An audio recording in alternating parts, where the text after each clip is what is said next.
Yo no soy el... Ahora sí. Bueno, bienvenidos todos a la serie educativa de la Asociación Americana de Medicina de Emergencia. Esta es una serie en español y creo que todos me conocen, soy el doctor Leo Alonso, estoy ahora en Tegucigalpa, pero practicaba en los Estados Unidos. Y tengo el honor de darle la bienvenida a la doctora Gloria López Hernández, que es profesora de Medicina de Urgencias en la Universidad de Nuevo México. Y el tema hoy va a ser manejo básico de falla respiratoria pediátrica y diferencia de la vía aérea pediatra. Bueno, doctora, una cosa más, si tienen alguna pregunta, ya saben usar las funciones del Zoom, del chat, o pueden levantar la mano, porque al final siempre nos gusta, ¿no?, tener una discusión. Esto es muy informal y muy educativo. Y por favor, no tengan pena en preguntar, ¿no?, interrogatorias al final. Bueno, doctora, le doy la plataforma y con todo gusto empiece. Gracias. Bueno, buenas tardes a todos. Yo soy guatemalteca. Yo me gradué de la Universidad de San Carlos de Guatemala. Después también hice pediatría en el New York Medical College en Nueva Jersey y mi subespecialidad en cuidado crítico pediátrico en la Universidad de Miami. Y ahora, como dijo el doctor Alonso, soy profesora de la Universidad de Nuevo México. Más que todo, este tema me pidió Matt Gunderson, que trabaja con ustedes, que hablara del manejo básico de la falla respiratoria pediátrica, porque es un tema importante, es un tema de los más comunes que vemos en pediatría. Entonces, voy a empezar. Eh, Tengo dos objetivos que son bastante sencillos, que es como conocer la falla respiratoria pediátrica y los diferentes mecanismos de soporte, y conocer las diferencias entre la vía aérea pediátrica y la vía aérea adulta, porque sí son importantes a la hora de manejarla. Y como médicos de emergencia, creo que es parte importante de saber estas diferencias y cómo abordarlas. Em, ¿Por qué es importante? Pues las alteraciones de la respiración, ya sea por distintas causas, es una de las causas más comunes porque los padres llevan a sus hijos a la emergencia. La falla respiratoria es la principal causa de paro cardíaco en el paciente pediátrico. Es muy distinta a los adultos, que la mayoría de pacientes que paran en un paro cardíaco son problemas del corazón, ataques cardíacos, STEMIs y todo esto. En cambio, en los pacientes pediátricos generalmente van a ser, el paro se da por causas respiratorias. Y es importante porque las estadísticas nos dicen que las infecciones respiratorias primarias tienen una mortalidad hasta un 18% a nivel mundial. Entonces es importante conocer un poco de esto para poder abordarlo y prevenir la morbimortalidad de nuestros pacientes. Eh, las causas se pueden dividir bastante amplias, pero es necesario distinguir la vía aérea superior. Tenemos las infecciones, la laringomalacia, cuerpo extraño, anafilaxia, vía aérea inferior. Vamos a hablar un poco más en detalle de asma y bronquiolitis. La enfermedad pulmonar restrictiva no la tomé tanto para esta charla, pero el ARDS, una efusión pleural, la neumonía, edema pulmonar, todos estos restringen nuestra función pulmonar. Y también es importante tomar en cuenta que el sistema nervioso central puede afectar cómo respiramos. Tenemos las lesiones intracraneales, masas, hemorragias, medicamentos. Muchas veces como médicos de emergencia van a tener intoxicaciones, ya sea por alcohol, por drogas o intentos de suicidio, que tenemos bastantes, encefalopatías virales. También tenemos enfermedades del sistema nervioso periférico. Podemos tener pacientes también intoxicaciones como organofosfatos, botulismo, escoliosis, distrofia muscular, Guillain-Barré, que van a afectar nuestra capacidad muscular de cómo respiramos. Y todas esas pueden resultar en una falla respiratoria importante. Em, ¿Qué es la falla respiratoria de por sí? Pues a grandes rasgos es nuestra inhabilidad de producir un intercambio de gases de manera eficiente. El sistema respiratorio no puede extraer oxígeno de la atmósfera a la sangre y remover dióxido de carbono a la sangre. La falla hipóxica respiratoria tenemos un PaO2 de menos de 60, respirando aire al nivel del mar. Y la falla hipercárbica se refiere a un PaCO2 arriba de 50 como falla. Y también tenemos los patrones mixtos. Vamos a tener pacientes que están hipoxémicos e hipercárбicos. Uno de los más importantes que debemos de discutir es un cuerpo extraño. Y esto, ¿cómo lo sabemos? Es mantener un alto índice de sospecha. La historia clínica es clave.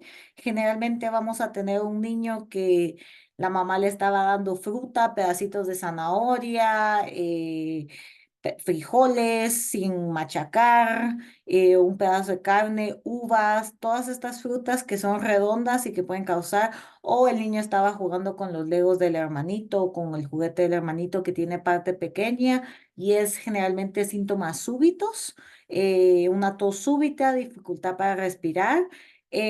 También es importante notar que muchas veces no tenemos testigos, muchas veces los padres se distraen y de repente el niño empieza a toser y no vieron exactamente qué pasó. Para evaluar, inicialmente tomamos radiografías de tórax y de cuello, AP y lateral, pero tenemos que tomar en cuenta que muchas veces no van a haber cuerpos radiopacos. Es fácil cuando el niño aspira un centavo, una batería o algo metálico, pero como sabemos, muchos de los eventos de aspiración son de comida, de vegetales. Entonces, tenemos que ver como signos indirectos en la radiografía, como atelectasia, como el blanqueamiento de un campo pulmonar. Y pensando siempre que, como decimos, es un alto índice de sospecha, más que todo porque obviamente los niños no nos van a decir qué pasó. El manejo depende del estado del paciente. Muchas veces los pacientes llegan y están tranquilos, están jugando. Sin embargo, si hay un distrés severo respiratorio, pues el manejo, vamos a hablar ya más adelante de la vía aérea, puede ser asegurar la vía aérea, consultar a un otorrino o alguien que pueda hacer una broncoscopia y sacar el cuerpo extraño. Lo otro que vamos a tocar un poco es el asma. Es una de las enfermedades crónicas más serias que afectan a la población pediátrica. Presentaciones clínicas, tenemos dificultad para respirar, tos, sibilancias. Muchas veces los pacientes se quejan como de tener el pecho apretado, que sienten como que algo les aprieta. El examen físico va a depender desde un broncoespasmo leve. Y obviamente la oximetría nos va a ayudar de ver qué tan hipóxico está el paciente. Puede ser distrés respiratorio severo. No es necesario obtener una radiografía de tórax, pero se puede obtener si consideramos que puede haber algo más. Y los hallazgos necesarios generalmente van a ser una radiografía de tórax hiperexpandida, es decir, que vamos a poder contar hasta a veces 9, 10 costillas en el campo pulmonar y muchas veces no hay otra patología. Eh, Deberíamos de empezar primero, empezar con darles oxígeno suplementario. Betagonistas como el albuterol se deben de administrar lo más rápido posible. En el manejo agudo, el hipertrombión de bromido es importante para la exacerbación de asma. Otro adyuvante que es importante es la administración de esteroides que se inician en la emergencia. Es importante que sepamos que el broncoespasmo es muscular, pero también hay una inflamación y producción de moco que los corticosteroides nos van a ayudar a parar. Entonces es de vital importancia que la primera dosis de los esteroides se administre en la emergencia. Y se continúa de 3 a 5 días. En casos severos podemos administrar sulfato de magnesio, ketamina, nos puede ayudar sabiendo que la ketamina tiene el efecto de secundario que puede aumentar las secreciones del paciente, entonces puede ser como un arma un poco de doble filo, pero es otra parte de lo que podemos utilizar.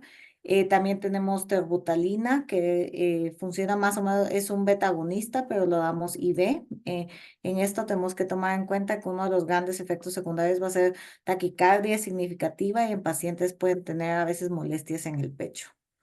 Si el paciente no mejora con todas estas terapias, es importante tomar la discusión de considerar ventilación mecánica no invasiva. Generalmente a los pacientes con asma se les puede dar como una oportunidad antes de intubarlos de ponerlos en un BiPAP o CPAP o cualquier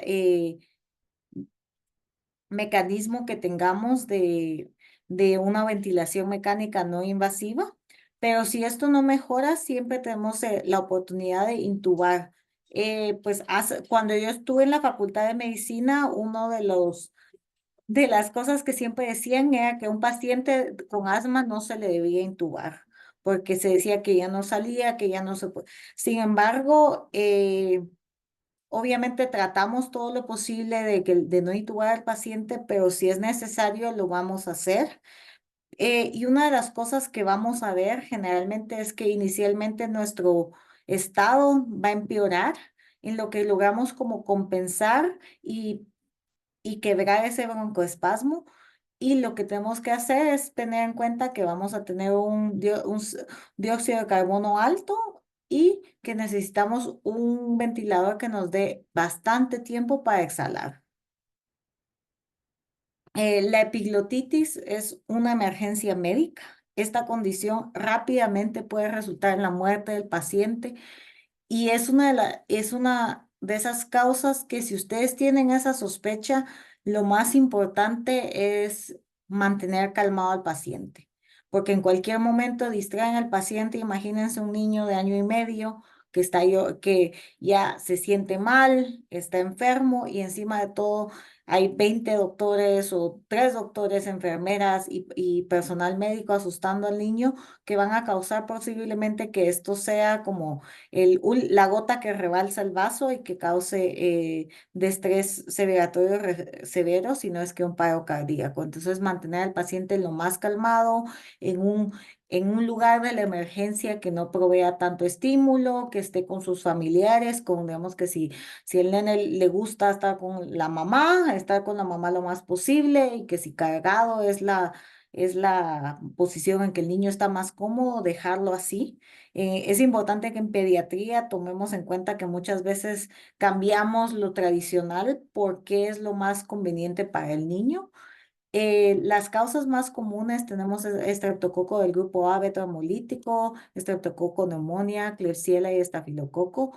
El Haemophilus influenza se paró de ver mucho tiempo por la vacuna, por las vacunas que empezó en los 80. Sin embargo, en los últimos 10 años, 5 años, hemos visto que ha empezado a resurgir por tantos pacientes no vacunados, por todo este movimiento antivacunas. Entonces empezamos a ver más pacientes y más complicaciones por esto.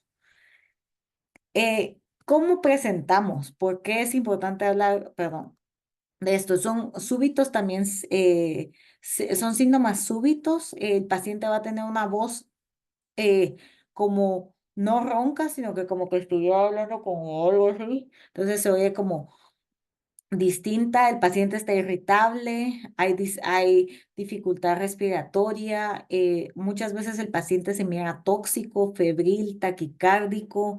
eh, ¿Y cómo hacemos para manejar esta vía aérea? ¿Se imaginan una epilotitis? Ya todo está súper inflamado, eh,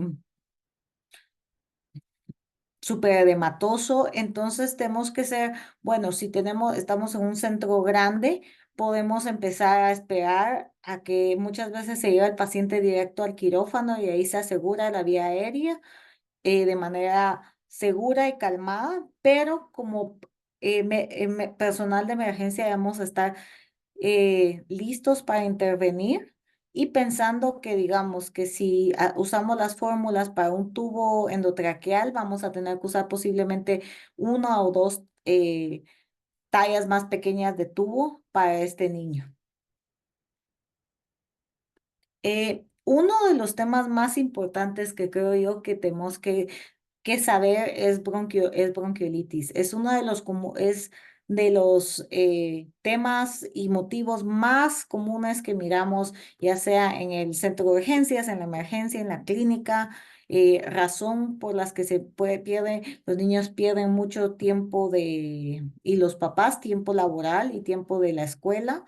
eh, Porque es bastante común. Y más aún, no tenemos una cura para él, o sea, no hay una cura para, no es decir como, bueno, le vamos a dar antibióticos al niño porque tiene una neumonía, sino que hay una infección viral que afecta al tracto respiratorio bajo, se caracteriza por una inflamación aguda y un incremento de la producción de moco. Es la causa más común de hospitalizaciones en pacientes menos de un año.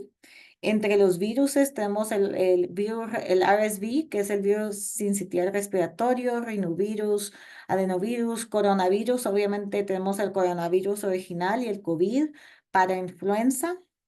Y virus, human metapneumovirus humano. Y los pacientes van a presentar con rinorrea, tos, sibilancias, falta de apetito, taquipnea, apnea. ¿Y qué nos dice esto? Muy importante tener en cuenta que en la emergencia van a presentar niños que posiblemente están un poco deshidratados, pero están respirando cómodamente y se calman con la mamá y no necesitan oxígeno suplementario. Después van a tener niños que posiblemente necesitan una cánula nasal simple y pueden irse al piso, pero pueden tener a niños que ya sea por la dificultad respiratoria, pueden tener apnea y pueden necesitar ser intubados de emergencia eh, a la presentación. O sea que lo que estoy tratando de decirles es que tenemos que tenerle mucho respeto a la bronquiolitis. No es solo, es bronquiolitis. O sea, nosotros hemos tenido que poner niños en soporte con ECMO por una bronquiolitis, que son niños sanos. Em, Como les digo, vamos desde soporte en casa, es decir, acetaminofén, ibuprofeno si tienen más de 6 meses para tratar los síntomas, hasta estar admitidos a un intensivo pediátrico. Es un diagnóstico clínico, pero si tenemos una sospecha, no necesariamente necesitamos decir con todos los niños que se presentan, bueno, vamos a hacer una radiografía de tórax, un hisopado viral, sino que simplemente podemos diagnosticar al paciente clínicamente y sin los adjuntos diagnósticos, pero si necesitamos más información, la radiografía de tórax y el hisopado viral nos pueden ayudar. Muy importante es que hace 20 años dábamos albuterol, dábamos esteroides, terapia respiratoria a todos estos pacientes. Ahora la Asociación Americana de Pediatría no recomienda nada de esto. Sin embargo, la excepción es si tenemos pacientes que tienen una vía aérea reactiva y historia de broncoespasmo, o que si tienen una familia, es decir, la mamá y el papá son asmáticos, el hermano es asmático y un historial grande de asma, eczema, se puede considerar y ver si hay una mejoría clínica en el paciente. Obviamente, antibióticos no están indicados. Muchas veces eso yo sé que es lo que los papás quieren, es un antibiótico. Y no, esto, como les digo, es una infección viral. Eh, El tratamiento es de soporte y puede incluir desde una cánula nasal de alto flujo, ventilación mecánica no invasiva como BiPAP y ventilación mecánica. Y va a ser, y es muy importante que la persona que es el primer punto de contacto, el primer médico que mira a este niño, que empieza a determinar en qué categoría va a caer este niño, desde leve en la casa hasta severo en un intensivo pediátrico. Y ustedes en la emergencia son los que nos ayudan a todos a ver cómo ese punto de distribución de estos niños. Eh, Algo muy importante es que estos niños muchas veces presentan con deshidratación, especialmente los más chiquitos, los menos de 6 meses, un año, porque los niños respiran por la nariz obligatoriamente y entonces si tienen mocos, tienen la nariz tapada, están incómodos, muchas veces eh, no quieren tomar ya sea su fórmula o el pecho y entonces una de las em, presentaciones es deshidratación. Si el niño está estable y calculan ustedes con su evaluación, le pueden hacer una prueba de hidratación oral en la emergencia con sales de hidratación oral. Pero si el paciente lo falla, siempre se puede obtener una vía intravenosa para administrar un poco de fluido y posiblemente admitir al paciente. Muy importante que esto pasa mucho, no hay que dar antihistamínicos, epinefrina racémica, antidescongestivos, esteroides, antibióticos, terapias respiratorias, muchas veces se les dan nebulizaciones con salino hipertónico. Nada de esto va a cambiar el curso de la enfermedad. Lo que yo siempre les digo a mis residentes y a los estudiantes es que lo único que cura la bronquiolitis es el tiempo y nuestro trabajo es darle soporte al paciente mientras su cuerpo sana el virus y pasa el transcurso de la enfermedad. Ahora, algo que es uno de los temas más importantes es el manejo. Los médicos de emergencia, ustedes son expertos en el manejo de la vía aérea y deben de ser capaces de manejarla sin importar la edad del paciente. La intubación emergente del paciente pediátrico es una de las emergencias más estresantes para el médico. Muchas veces es porque todos tenemos esa mentalidad, bueno, es un niño, ¿qué va a pasar? Los padres generalmente muchas veces están llorando en un distrés emocional severo y eso causa, por supuesto, transmite el estrés al equipo médico. Y eso es una situación, si, muchas veces si pasa de manera de emergencia, yo he visto, me llaman a ayudar en la emergencia y muchas veces es un tema de estrés, de saber que tenemos todo un equipo para poder apoyar a este niño que necesita una intubación. Eh, las consideraciones anatómicas son varias, no es que sea totalmente diferente, tengo unas imágenes, pero obviamente la diferencia es obvia, no es lo mismo intubar a alguien de mi edad, a un adulto como todos los que estamos acá, o ya sea a un niño de 8 años o a un neonato. El tamaño es la diferencia principal. También tenemos que la epiglotis pediátrica tiene forma de omega, es más larga, es más flexible, es decir, el cartílago no es tan sólido y muchas veces esto tiende a obstruir la glotis en sí, esta epiglotis, y, y es más difícil de visualizar. El periodo neonatal empezamos que la vía aérea es mucho más superior, es decir, se encuentra a nivel de C2 y para cuando ya estamos en un adolescente y en un adulto está al nivel de C5 y C6. Es decir, que en un niño cuando lo acostamos, el ángulo de la base de la lengua es un ángulo agudo. En cambio, el ángulo del adulto va a ser mucho más obtuso, que nos va a dar ciertas diferencias para poder acomodar al niño a una posición más precisa para poderlo intubar. Otra cosa es la vía anterior, la vía aérea pediátrica es mucho más anterior y la apertura glótica es más pequeña en comparación de la del adulto, es decir, proporcionalmente. Después, si pensamos en la vía aérea del adulto, es más cilíndrica, es decir, que media vez pasamos la abertura de la glotis, el tubo debería de pasar bastante cómodamente. Sin embargo, en el paciente pediátrico, el punto más angosto es el espacio, es el área subglótica, es decir, media vez pasamos con el tubo las cuerdas vocales, podemos tener un poco más de angostamiento y nuestro tubo puede tener dificultad al pasar. Aquí tenemos un poco de la diferencia. Tenemos, aquí ven cómo es como más cónica la forma de la vía aérea pediátrica y la del adulto es un cilindro. Tenemos como todo esto es un poco más anterior que en el adulto. En el adulto está más posterior. Y tenemos la epiglotis del adulto es más pequeña, en cambio la del niño es mucho más larga.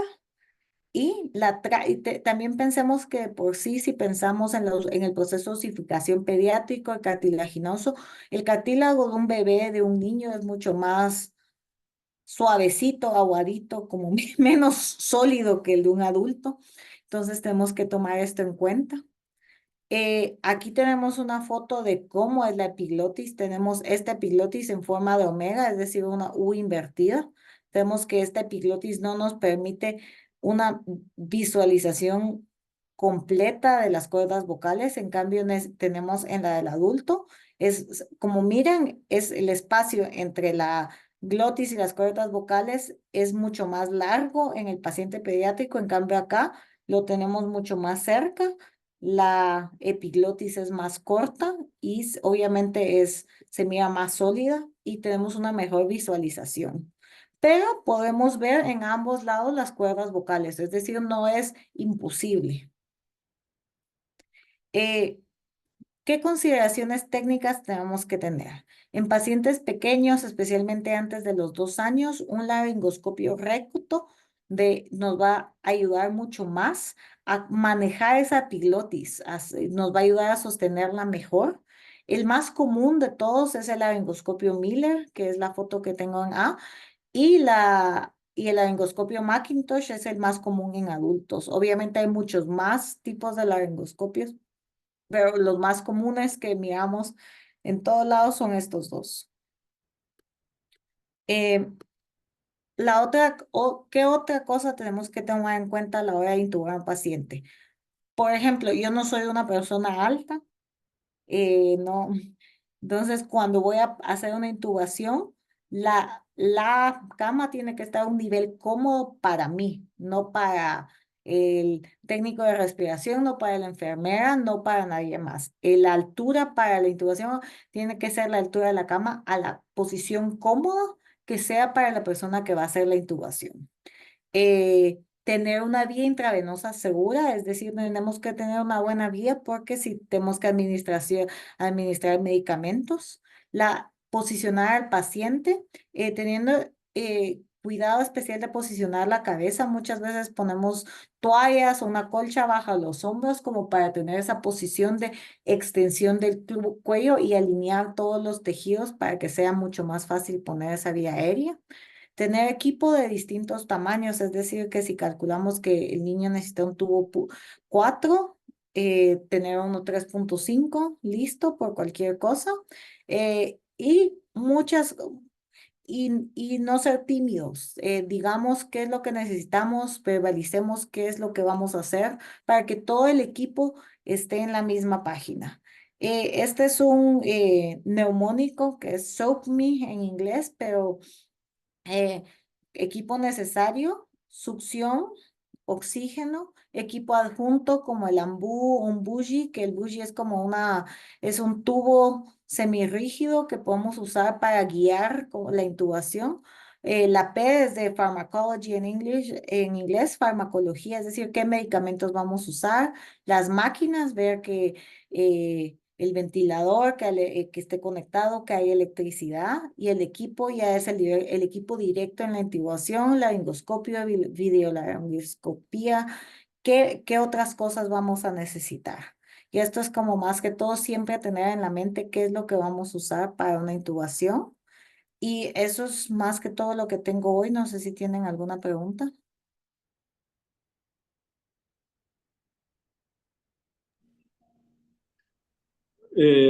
Doctora, Sí. en- en Jacksonville, donde yo practicaba, estaba en la Universidad de la Florida, y me recuerdo vinieron algunos médicos que eran pediatras, urgenciólogos, y ellos hicieron un estudio sobre el uso de una hoja recta, no un Miller, versus un Mac, una hoja de intubación con curva. Y ellos determinaron que de verdad, aunque siguen enseñando eso, que no importa, que no hay una diferencia en éxito basado en los estudios. ¿Ha oído algo parecido usted? Sí lo he oído muchas veces también. Para los, especialmente anestesiólogos pediátricos, ellos usan las dos indistintas. Experiencia personal mía es muchas veces, especialmente en niños antes del año, es mucho Ujú. más fácil exponer con un laringoscopio recto en mi experiencia personal. Ya después del año, 2 años, realmente yo no, a veces como usamos videolaringoscopio y están esterilizando los laringoscopios, a veces tengo uno, a veces la otra, y en eso sí le puedo decir que no me hace diferencia, pero en niños pequeños, en menos del año especialmente, yo sí veo el beneficio de una hoja recta. No, y lo digo porque yo creo que esto es una situación de estrés y es bueno saber lo que están escuchando, de que tenga lo que tenga, si hay que intubar, use lo que tenga y Sí, probablemente vas a tener éxito. sí, obviamente más importante que la forma de la hoja es el tamaño, porque obviamente una Macintosh 4, yo no sé si ustedes han jugado alguna vez con una Macintosh 4, creo que hasta un caballo puede intubar uno con una Macintosh 4. Y si uno tiene un bebito de 3 meses, la Macintosh 4 es más grande que la cabeza del bebé, casi que. Entonces, creo que es tener el tamaño, creo que es más importante que la forma de la hoja. Correcto. ¿Tienen alguna pregunta los residentes? Tal vez, doctora, o sea, yo lo que no había escuchado era el uso de la ketiamina, o sea, sí me parece bastante interesante y era en el manejo de pacientes pediátricos, ¿verdad? Porque acá en nuestros medios, o sea, tal vez lo máximo que podemos llegar como para evitar o para tratar este tipo de pacientes, pues es a sulfato de magnesio, ¿verdad? La terbutalina, pues casi tampoco hay disponibilidad aquí en nuestros medios.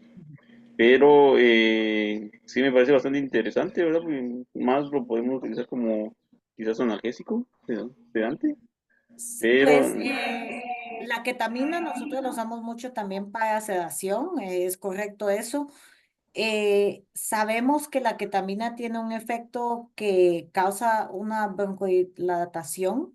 Entonces, muchas veces, y yo honestamente, cuando estoy dándole ketamina a un paciente, es casi que seguro que lo voy a intubar, es tal vez como para ganar un poquito de tiempo.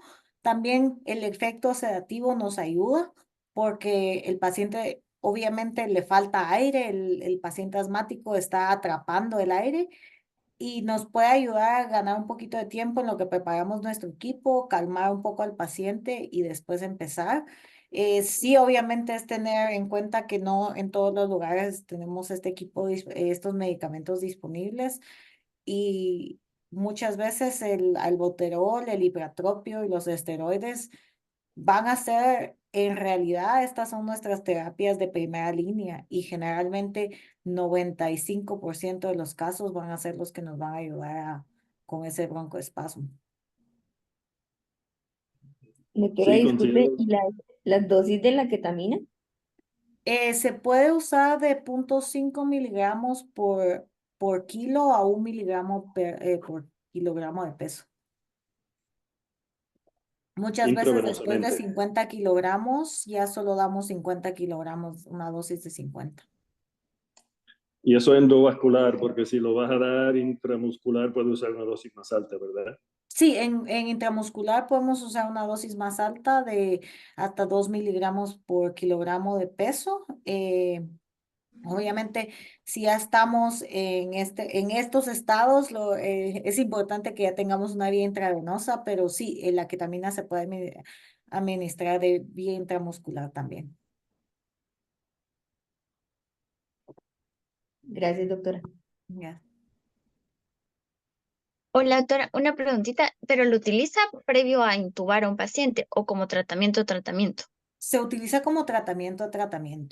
Sí tiene una habilidad broncodilatadora y en pacientes que hemos intubado, un par de pacientes, lo hemos usado como una infusión continua y nos ayuda con el broncoespasmo. Obviamente va a sedar al paciente también si ya está intubado, pero nos va a ayudar al broncoespasmo desde adentro, porque muchas veces cuando a mí, yo al estatus asmático le tengo mucho respeto. Hemos tenido adolescentes especialmente que han llegado después de un paro respiratorio. He tenido dos pacientes que los he visto y casi que empiezo a tratar de intubar, pues a intubarlos y a activar todo el equipo, porque muchas veces, a veces uno oye, no tiene sibilancias. Pero no tiene sibilancias no porque no las tenga, sino porque el paciente está tan broncoconstricto que ya no vas a escuchar nada, ni siquiera porque tengas el mejor Littmann del mundo, vas a escuchar nada porque ya no se oye nada, porque está tan apretado. Y eso para mí es cuando tiene uno que, bueno, ¿qué tenemos que hacer? Y ahí es cuando a veces podemos, si hay terbutalina, darle una dosis de terbutalina, sulfato de magnesio al paciente y empezar a ser bastante agresivos. Ya, gracias. De nada. Doctora, disculpe, y cuando utilizan la ketamina en infusión, ¿cómo es que la ordenan o cómo la dejan? Se puede ordenar desde 0,2 a 0,5 miligramos por kilo de peso por hora. Y eso ya es obviamente en el intensivo. Generalmente en la emergencia, mis colegas muchas veces dan una dosis, así como, bueno, miremos qué pasa antes de intubar, como para dar un poquito más de tiempo y la infusión generalmente la empezamos en el intensivo.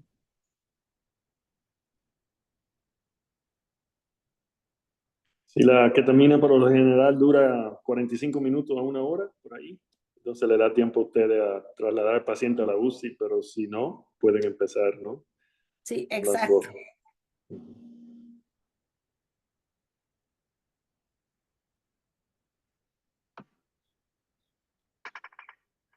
Doctora, y solo otra pregunta más, disculpe, las nebulizaciones húmedas, ¿usted la recomienda el uso en este caso con soluciones hipertónicas, por ejemplo, para pacientes? Realmente el beneficio en los pacientes no cambia el curso de la enfermedad, puede que haga al paciente sentir mejor, pero la evidencia y las guías de bronquiolitis de la Asociación Americana de Pediatría no las recomiendan.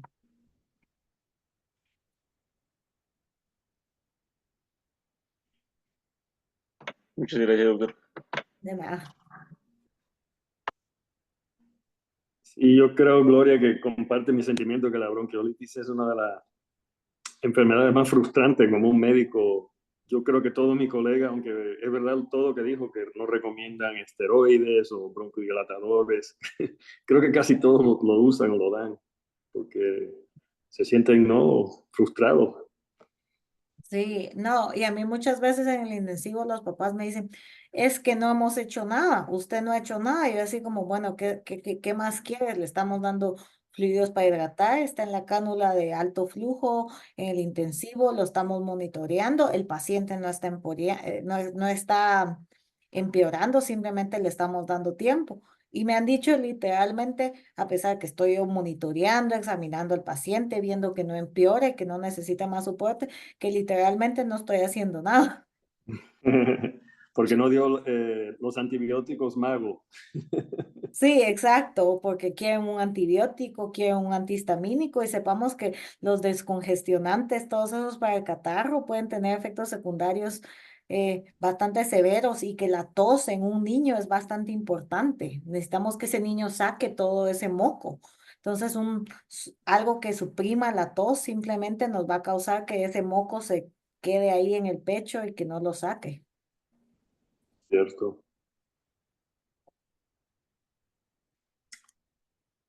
Bueno, no sé, ¿alguien tiene alguna pregunta más? Quiero quiero darle las gracias a la doctora López Hernández, que fue una charla, ¿no? Siempre muy instructiva y algo que creo que tenemos miedo a aplicar todo esto, pero eso es nuestra especialidad y va a haber tiempo, ¿no? Que vamos a enfrentar pacientes como estos. Y quiero agradecerla de nuevo.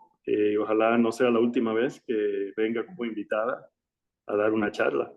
No, muchas gracias por invitarme. Yo siempre que me digan con tiempo y que no tenga turno, yo con mucho gusto platico con ustedes. Ustedes si me dicen si tienen algún tema pediátrico que les interese, siempre puedo ayudar. Y aquí están la bibliografía que usé. Si tienen alguna pregunta, este es mi correo y pueden contactarme yo con mucho gusto. Pero gracias por invitarme y mucho gusto en conocerlos.